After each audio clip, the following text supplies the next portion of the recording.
बिस्मिल्लाहिर्रहमानिर्रहीम। स्टूडेंट्स, जो next topic है चैप्टर नंबर 1 का, यानी it's almost lecture number 7। It's a very very small topic, बहुत छोटा सा टॉपिक है, but it's important according to the examination point of view.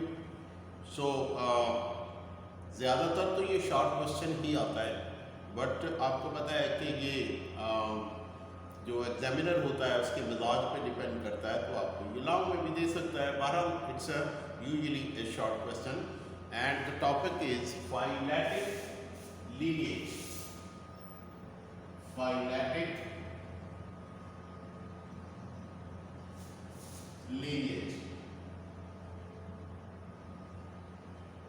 Phyletic lineage जो है ये एक, जैसे मैंने कहा, छोटा सा मुख्तसर सा शॉर्ट सा टॉपिक है। तो फाइलेटिक लीनिएज से पहले इससे पहले कि हम इसको डिफाइन करें कि क्या, वी विल लुक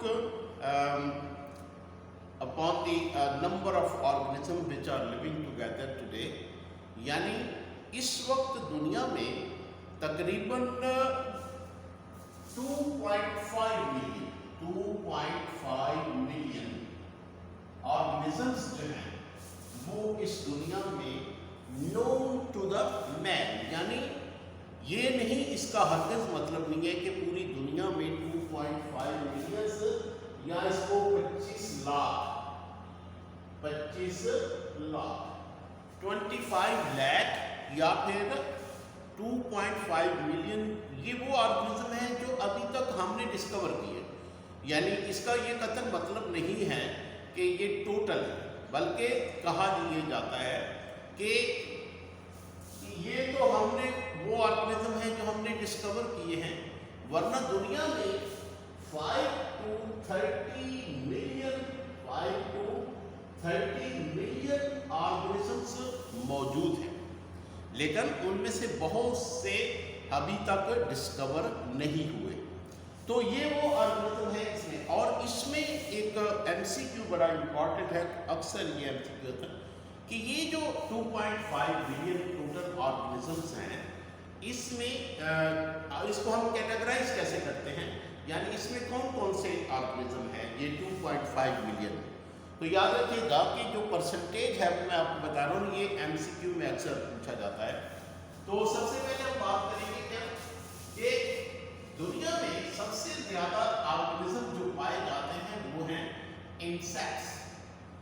ये भी एक एमसीक्यू भी पूछा जा सकता है, दुनिया में सबसे ज्यादा पाए जाने वाले ऑर्गेनिजम्स कौन से हैं, वो हैं इंसेक्ट्स, यानी फाइलम आर्थ्रोपोडा। ये सबसे बड़ा फाइलम है, और ये जो 2.5 मिलियन है इसका 53.1% सिर्फ और सिर्फ इंसेक्ट्स है। इससे आप अंदाजा लगा लें कि ये कितने ज़्यादा हैं इंसेक्ट्स इस दुनिया में, कि टोटल ऑर्गेनिजम्स में 53.1 सिर्फ इंसेक्ट्स है। उसके बाद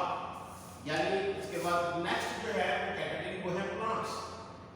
प्लांट्स जो हैं, इस प्लांट्स में मैं वास्कुलर प्लांट्स की बात कर रहा हूँ, वो प्लांट्स जिनमें वास्कुलर टिश्यूज होते हैं, तो उनकी बात कर रहा हूँ। तो उनकी जो परसेंटेज है वो 17.6%। और यही वो एमसीक्यू है जिसकी मैं बात कर रहा था कि इसमें से एमसीक्यू भी आता है। तो ये जो परसेंटेजेस हैं ये अक्सर एमसीक्यूज में पूछी जाती है। और उसके बाद प्लांट्स के बाद है, यानी ये तो हो गया इंसेक्ट्स।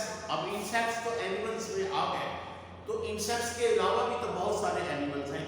तो इंसेक्ट्स के अलावा जो एनिमल्स हैं, एनिमल्स, ठीक है, एक्सक्लूडिंग, यानी इसमें जो है वो इंसेक्ट्स शामिल नहीं है। इंसेक्ट्स के अलावा जो एनिमल्स हैं वो है 19.6%, ठीक है। तो ये 19.6% जो है ये एनिमल्स हैं इंसेक्ट्स के अलावा। अब इसके अलावा कुछ और ऑर्गेनिजम्स हैं, जैसे कि फंजाई हैं, एल्गी हैं, प्रोटोजोन्स हैं, ये सब मिल मिला के, यानी ये सब मिल मिला के कितने बनते हैं, 9.4%।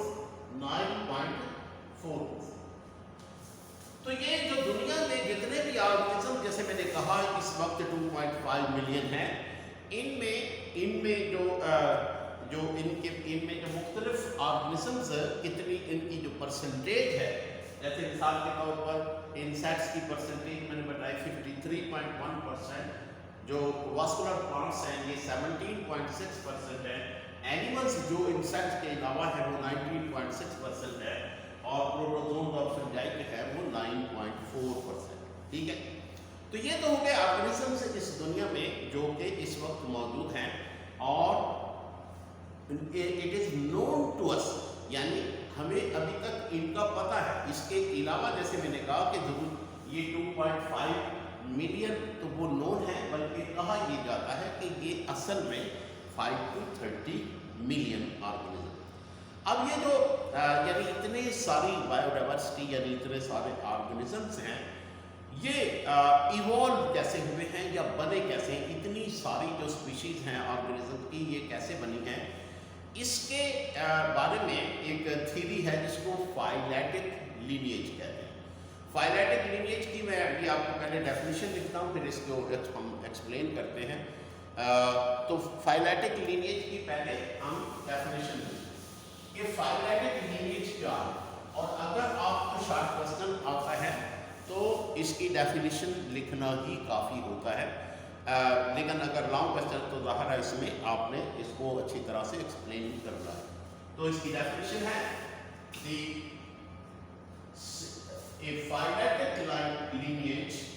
ए phyletic lineage is a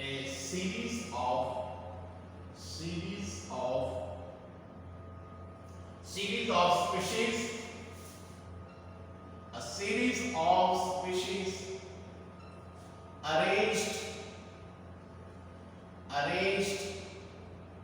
in ancestor to descendant sequence in such a way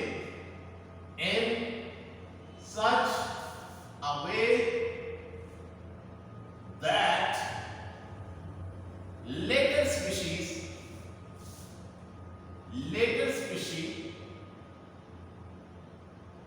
is evolved from the one immediately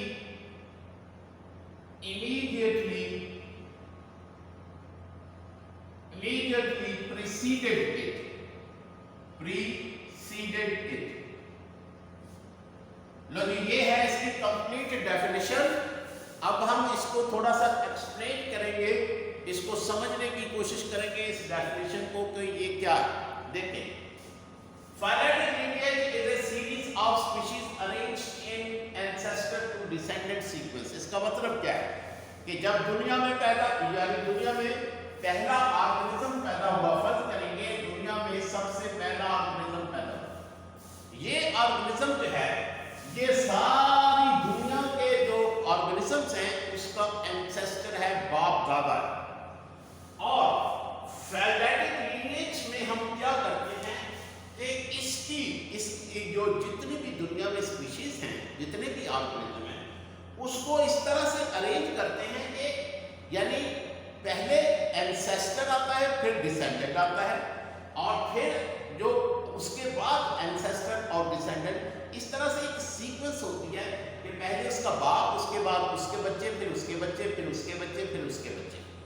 ठीक है, तो पहले तो सिर्फ एक ऑर्गेनिज्म पैदा हुआ था, लेकिन उसके बाद इसमें से और स्पीशीज इवॉल्व हुई, यानी इस एक ऑर्गेनिज्म से आगे स्पीशीज इन्वॉल्व हुई। अब ये जो स्पीशीज इवॉल्व हुई है, पैदा हुई है, इनको क्या कहा जाता है?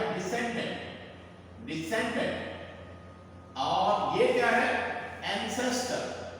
ठीक है, इसी तरह से हम तमाम ऑर्गेनिज्म को इसी सीक्वेंस से तरतीब देते हैं, जिससे ये जो डिसेंडेंट है, ये दोनों इसके डिसेंडेंट है।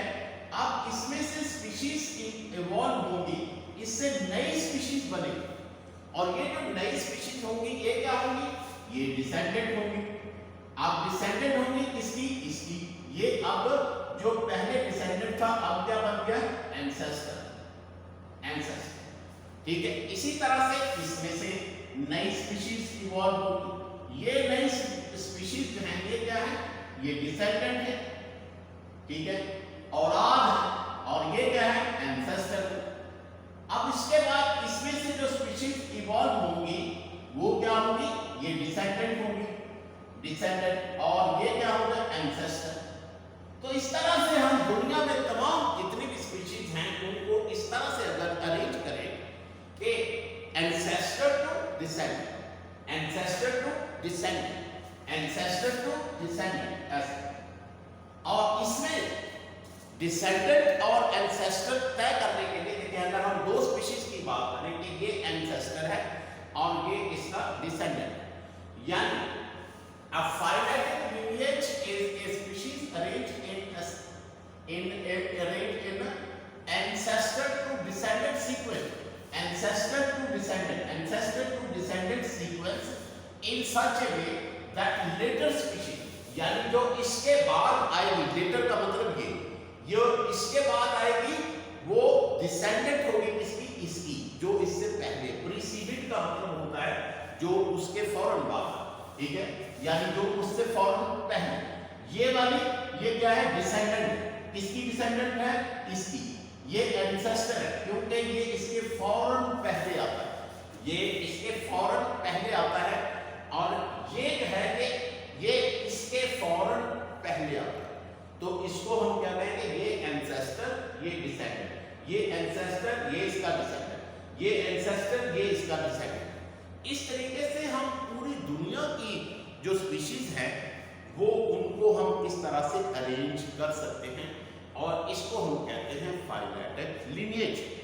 अब सवाल ये पैदा होता है कि क्या हम पूरी दुनिया के जो ऑर्गेनिज्म हैं उनको उनकी फाइलेटिक लिनिएज बना सकते हैं?